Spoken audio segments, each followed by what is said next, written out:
Wind hissed through the pines, stretching into a low howl that vanished into the fog. 2 a.m. The warning light on the Cold River Research Station blinked red. GPS unit number 07 had gone dark. Dr. Elena Ward froze mid-click. On the screen, the small green dot, the signal of a mature bull moose named Birch, had vanished at the edge of a logging zone. She zoomed in, refreshed the map. Nothing. Outside, clouds smothered the moon, turning the night into one long shadow. Ice pellets tapped against the metal roof, rhythmic at first, then silent. Elena stepped out onto the porch, staring toward the tree line.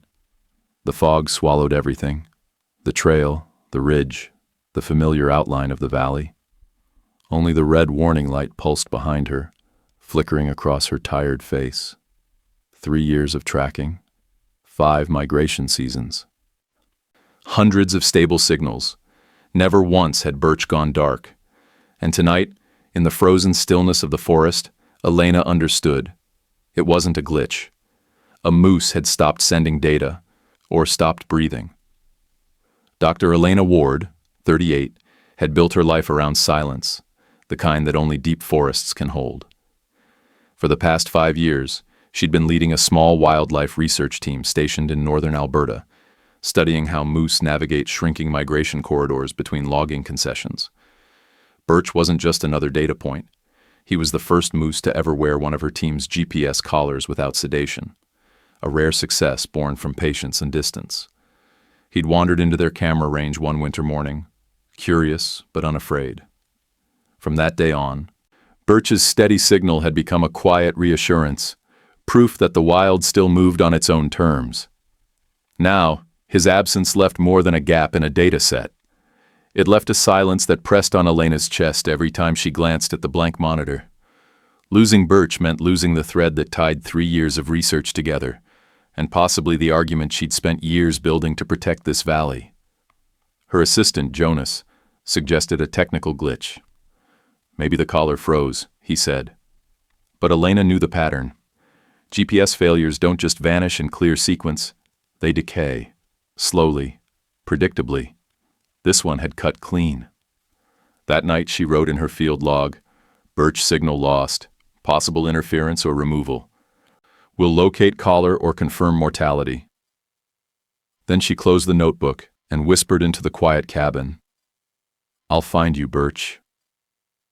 Not as a scientist chasing data, but as someone owing a promise to the creature that had once trusted her enough to stand still under a falling snow, letting her place a collar meant to protect his kind. Tomorrow, she would begin the search. Life at the Cold River Station followed its own rhythm. Generator hum, snowmelt dripping off eaves, coffee gone cold before sunrise. Days blurred into data logs and field checks. Most nights, Elena reviewed the migration charts, tracing Birch's routes north and south like arteries feeding a living landscape. Birch had always favored the same low ridge near the muskeg flats, where alder grew thick and frost clung late. His consistency made him an anchor in her study, a living control point in a world that refused to stay still. That reliability was why his silence now felt personal. The research team, just Elena, Jonas, and a local tracker named Mara, had been working under an unspoken pressure. Logging trucks were moving closer each season. The company had filed new claims across the very corridor their study aimed to protect. Without enough evidence of animal passage, the zone could be reclassified as non-critical. Birch's movements were proof it was alive. Lately, though, the forest had changed. Jonas mentioned tire tracks near the northern gate, fresh ones, with mud still soft. Mara found a spent shell casing by the creek, dull under the snow. And every few nights, gunshots echoed faintly through the valley, too distant to trace. Elena noted it all in silence. She remembered the winter before, when she'd found Birch tangled in a snare line, a steel loop half buried in snow. She'd cut it loose, keeping her distance, speaking low. He hadn't run. He'd only turned his head slightly, one eye on her, breath rising in white clouds. That look stayed with her. Not gratitude, not fear, just recognition. A brief crossing of two worlds, each aware of the other's boundaries. Now, with his signal gone, that boundary felt broken. Outside the station, the forest looked peaceful, but the air held something different, the kind of stillness that follows disruption. Elena pressed her hand against the frost on the window and thought, if Birch was gone, something out there had taken him. And if not, then he was trying to tell her something she hadn't yet seen. A week passed. Snow melted into thin, wet lines along the dirt road. Each morning, Elena refreshed the tracking dashboard, hoping the signal would reappear. A single ping, even faint. Nothing. Then one dawn, Jonas's voice broke the quiet. Elena, you need to see this. Outside the cabin door lay the GPS collar. Birch's collar. It sat in the mud like a returned object, streaked with dark stains that had dried into rust brown. A torn clump of moose hair clung to the buckle. Elena crouched beside it. The metal was cold but intact. No bullet mark, no cracked casing. She noticed something stranger. The collar's latch had been pulled open, not broken. Only immense force, or deliberate motion, could have done that. Jonas scanned the area for tracks. No boot prints, he muttered. Just this. He pointed to a wide impression in the soft earth, a fresh moose track, heavy and deep, leading north toward the timberline. The forest beyond was quiet, too quiet. Elena lifted the collar and turned it in her hands. The tag she'd etched herself, Unit 07, Birch, Cold River, was still legible beneath the grime. The faint scent of blood mixed with moss and wet pine. She exhaled slowly. If Birch was dead, someone, or something, had brought this back. If he was alive, why would he remove it? She placed the collar on the porch table, logging every detail. Jonas waited for her to speak, but she said nothing. Her gaze stayed fixed on the tree line, the last place she'd seen him months ago. Let's not assume the worst yet, Jonas offered. Elena finally replied, her voice low, certain. I'm not assuming, she said. I'm listening. And for the first time, the forest seemed to be listening back. Back inside the lab, Elena and Jonas began dissecting what little evidence they had. The GPS data log showed Birch's final coordinates, a patch of upland forest bordering the newest logging tract. The signal had cut abruptly at 02:14 a.m. No gradual fade, no battery warning. It was as if someone had lifted the collar out of range in one clean move. Jonas zoomed in on the satellite layer. That spot's right beside the winter access road, he said. The one the logging crews aren't supposed to use. Elena nodded. And near the snare line from last year. They printed the map, marked the trail, and set out on foot the next morning. The forest was brittle with frost, branches cracking under the weight of old ice. For hours, they followed the faint outline of tire ruts half covered by snowmelt. Near a creek bed, Jonas stopped, kneeling beside something metallic. A bullet casing. Spent, dull brass, weathered but recent. Farther along, Elena found a long gouge in the soil, as though something heavy had been dragged toward the trees. The snow there was tinted brown beneath the surface. She took a photo, said nothing. They hiked back before dusk, silent. At the station, Elena cleaned the collar under a magnifier. The metal bore shallow scratches, not from tools, but from hooves or antlers. Look at this, she murmured. These grooves curve inward. Birch might have struggled against the strap. Jonas frowned. You're saying he took it off himself? Not likely, but something made him try. She placed the collar under ultraviolet light. Tiny fibers clung to the inner rim, not fur, but synthetic thread, camouflage fabric, the kind used in hunting gloves.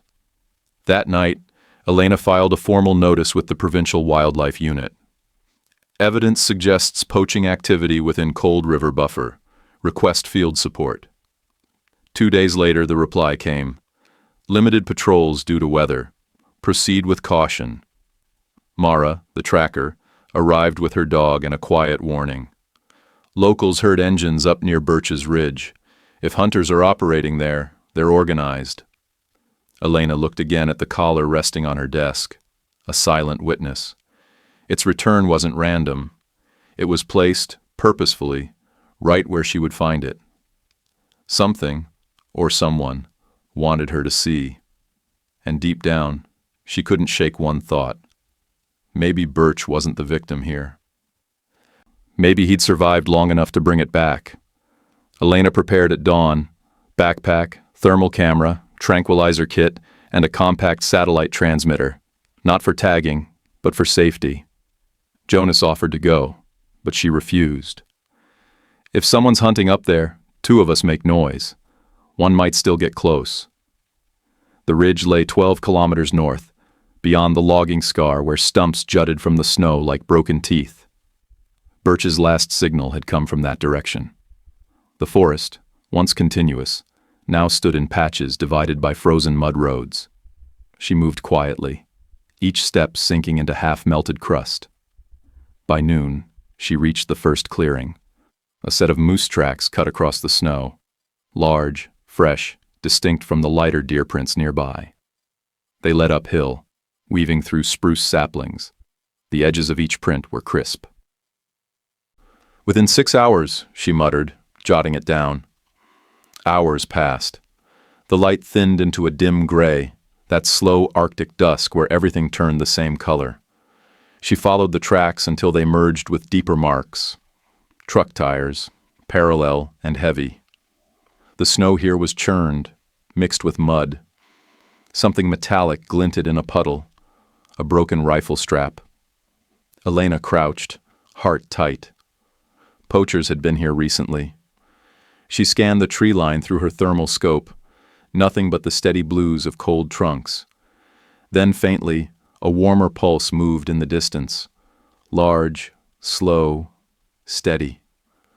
"Birch," she whispered.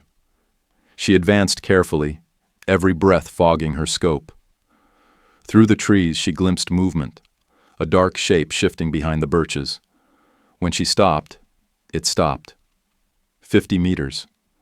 She could see the curve of antlers, the shimmer of breath.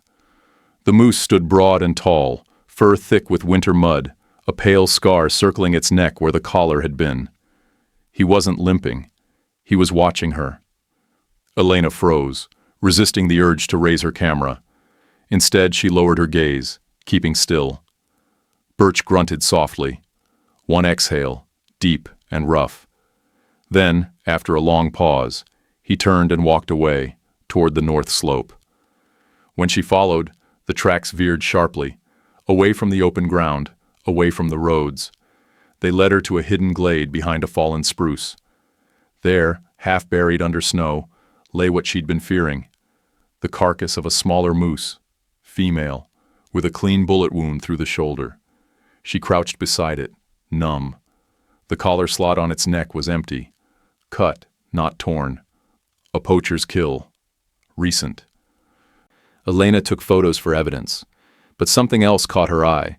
Drag marks, human boot prints, and another set of moose tracks circling the site, pacing. She followed them a few meters until they stopped at a cluster of brush. On one branch hung a strip of torn fabric, camouflage cloth, same pattern as the fibers she found on Birch's collar.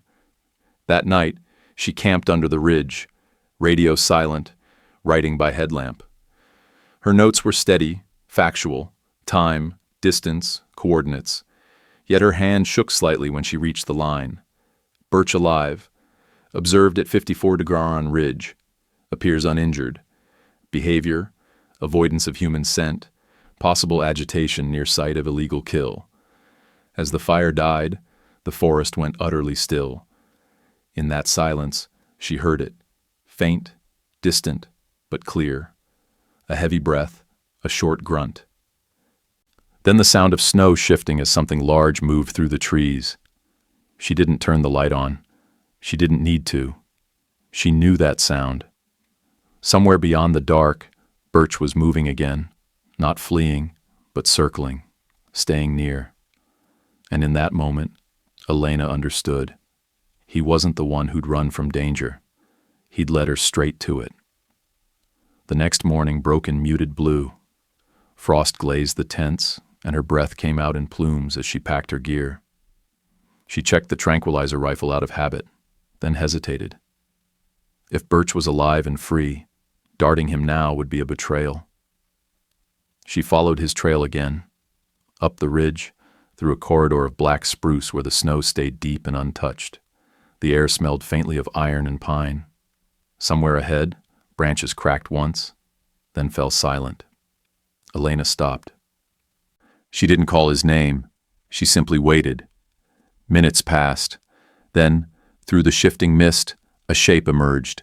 Massive shoulders, breath steaming, antlers rimed with frost. Birch stood no more than 20 meters away, body angled, eyes fixed on her. His neck showed a pale ring where the collar had been. The skin healed into a faint ridge of scar. His breath came slow, steady, unafraid. Between them hung that same quiet from a year ago, when she'd freed him from the snare line and he hadn't run. Elena lowered her pack, careful not to move too fast. She didn't raise her camera, didn't step closer. Instead, she let her hands hang open at her sides, a gesture neither threat nor command. Birch shifted his weight, then exhaled a deep snort that sent mist curling toward her boots. One slow nod of the head, then he turned, moving away through the trees. For a moment, Elena thought it was over, but before he disappeared into the fog, Birch stopped again. He looked back, just once, and his breath broke in a cloud against the cold. It wasn't fear or thanks. It was acknowledgement. The same moose who had once trusted her enough to stand still under a falling snow had now led her to the truth, and returned what was never meant to be his to carry. Elena stood alone, heart pounding, realizing she wasn't tracking him anymore. He was guiding her. By the time Elena returned to the station, the weather had turned. A sharp wind drove sleet sideways, flattening the grass around the cabins. She dropped her pack and uploaded her footage, blurred images, faint tracks, the dead cow moose. It was enough for a field report, not enough for a conviction. She filed it anyway. 2 days later, a message arrived from the district office. No actionable evidence. Patrol postponed until further notice. It wasn't surprise that hit her. It was exhaustion. The kind that comes from shouting into a forest that doesn't echo back. That night, Jonas urged her to stop. If you push further, they'll pull the permit. And whoever's out there, they're not amateurs. Elena listened, then quietly locked the door after him. On the desk sat the GPS collar, cleaned and still. Its surface gleamed under the lamplight like a relic of something half-remembered. She opened her field map and traced the line from the kill site to the ridge, then another, parallel, cutting east. He was steering me, she murmured. Birch's tracks hadn't gone random. They'd skirted the poacher's routes, circling the same ground they used to transport kills. If the law wouldn't move, she would. At dawn, she drove out alone, leaving the truck 3 kilometers south of the ridge. She moved on foot, silent and low. In her pack, motion cameras, GPS beacons, and 1 tranquilizer rifle loaded only as insurance. By afternoon, she reached the clearing again. The snow was disturbed, tire prints, boot tracks, and an open patch of trampled earth where bait had been laid. Fresh blood stained the snow, bright against the gray. She crouched, snapping photos, when the hum of an engine rose from beyond the ridge. She ducked low behind a stump as a dark pickup emerged. Headlights off. 3 men in camouflage climbing down with rifles. They spoke little, working fast. One lifted a carcass tarp, another checked a handheld GPS unit. Not a hunter's hobby, a system. Elena's pulse hammered. She hit record on the small body camera pinned to her jacket. Then suddenly, a noise cut through the clearing, a low, throaty grunt from the tree line. All 3 men froze. From the fog, Birch stepped out. He wasn't charging. He was blocking. Massive frame between them and the slope behind. He stamped once, exhaled steam, antlers lowering slightly. "Christ," one man hissed, fumbling his rifle. "Don't shoot," another barked. But panic made fingers twitch. A shot cracked. It missed, thudded into the snow by Birch's hooves. The moose lurched sideways, snorting, then swung his head, catching the shooter's pack and knocking him backward into the mud. The second man bolted toward the truck. In the chaos, Elena darted forward, grabbed the fallen GPS unit that had slipped from the man's hands, a military-grade tracker, preloaded with coordinates. She dove behind a log as the truck tore away, tires spinning. When silence returned, Birch stood still. Steam rose off his shoulders. His flank heaved once, twice. Then he turned, one steady glance toward her, before disappearing into the misted spruce. Elena stayed crouched, trembling. She looked down at the tracker in her hands, its screen still glowing, a grid of numbered waypoints. She had her proof. But as she stared into the empty ridge, she knew something else. Birch hadn't attacked to defend her. He'd acted to interrupt, to stop the noise, to break the chain of threat that had infected his home. And now, she had to decide what to do with what he'd left behind. Elena drove back through the storm that night, windshield streaked with sleet and adrenaline. The GPS tracker lay on the passenger seat, its faint green light pulsing with coordinates, a trail of hidden routes the poachers had used for months. She didn't look at it much. Her mind was still on the image of Birch standing there, body between the rifles and the ridge, not out of fury, but certainty. By dawn, she was filing an emergency brief to the Provincial Wildlife Enforcement Unit, attaching every image, video, and coordinate she had. The officers arrived by helicopter the next morning, a team of 6 with quiet eyes and heavy boots. They examined the evidence without comment. When they saw the map, one officer muttered, "This isn't weekend hunting, it's trade." For 3 days, the team swept the ridge and the adjacent logging roads. They found 3 bait sites, 2 illegal blinds, and the remains of multiple ungulates. The tracker confirmed it all. Elena watched from a distance, not part of the operation, but tethered to it. The proof she'd gathered was enough to justify a regional investigation. The ridge would be closed to human access until further notice. Still, she thought of Birch. She hadn't seen him since that morning in the fog. When the enforcement team left, she stayed behind with Jonas and Mara to help document the area's wildlife recovery. Each morning, they reset the camera traps, checking for new movements. 2 weeks passed before the first signal came. A large ungulate crossing one of the reopened corridors at dawn. The frame was grainy, but unmistakable. The high antlers, the thick neck, the pale scar circling it. Birch. Elena leaned closer to the monitor. He was walking along the ridge where the poachers had once laid their traps, pausing to sniff a fallen branch before continuing north. Alone, unhurried. That night, she wrote her report for the research board. Subject Birch presumed alive and mobile.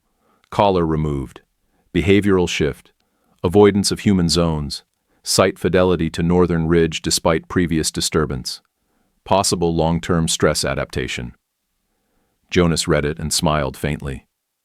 "You make it sound clinical," he said.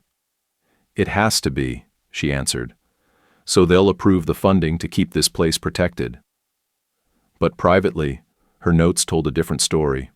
She'd written, in smaller ink at the page's edge, "He didn't run from them. He redirected them." Over the next month, data poured in from new collars fitted on other moose. The pattern was clear. Animals were shifting routes away from open roads, clustering near the same valley Birch had led her toward. It wasn't coincidence. It was behavior. A learned avoidance. That insight became the backbone of her new proposal.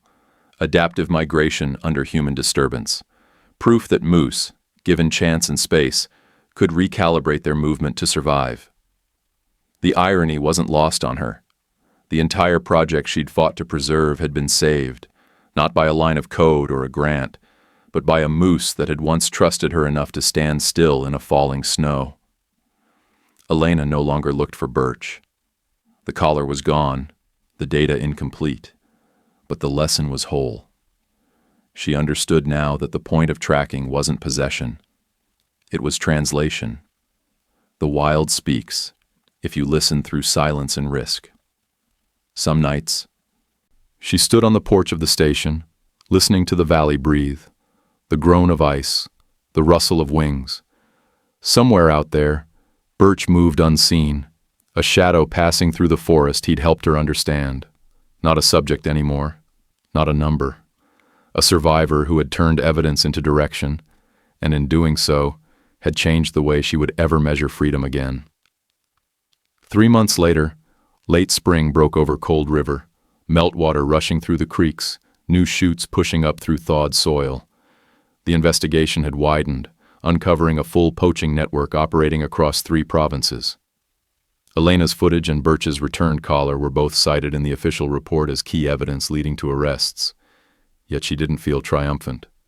The work continued. Quieter now, steadier. The station had become a hub for the expanded conservation zone, its boundaries drawn exactly along the same ridges Birch had once patrolled. One morning, she hiked up to replace a camera battery near that ridge. The air was soft, humming with midges. She moved without hurry, letting the forest sounds settle around her, dripping thaw, branches creaking under the wind. At the bend where the trail opened to a clearing, she stopped. On the far side of the creek, a shape moved between the trees, massive, slow, deliberate. Birch.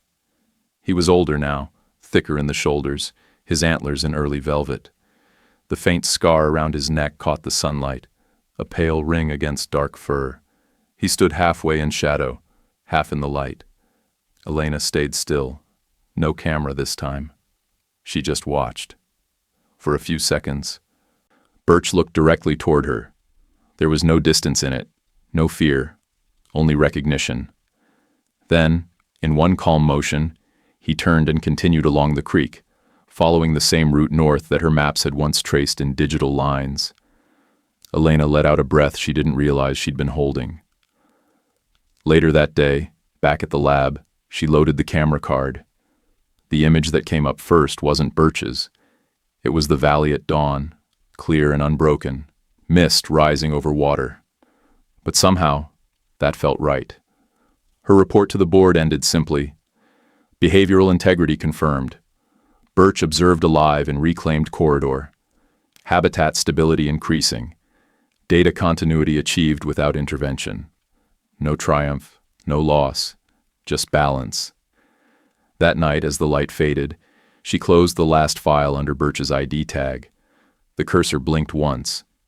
Then still. In the quiet, she whispered, "You're home."